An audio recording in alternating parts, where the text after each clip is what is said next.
Fiscal periods exist in one of three possible states: open, closing, and closed. The current state of each fiscal period is indicated under the status column. To change the status of a fiscal period, click its status value to expose a selection menu. A fiscal period status can only be changed under certain conditions. This will be explained in more detail.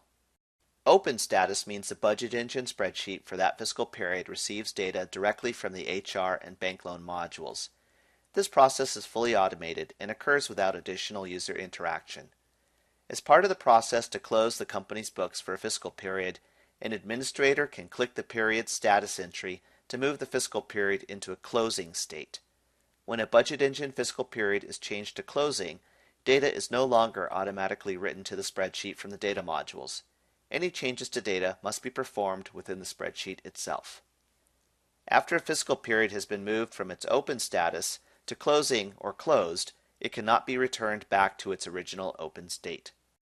An important BudgetEngine function that is only available while the fiscal period is in a closing state is the accounting data upload function. This allows you to consolidate data from other systems as part of the process to close the fiscal period.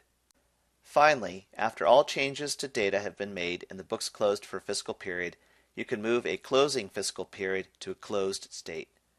Data within closed fiscal periods cannot be edited and appear in the BudgetEngine spreadsheet as locked, read-only cells.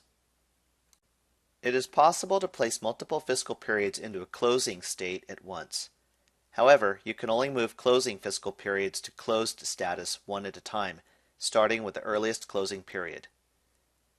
If it is necessary to adjust data within a fiscal period that has already been closed, you can do this by moving the closed period back to a closing state. Only the latest closed fiscal period can be moved back to a closing status.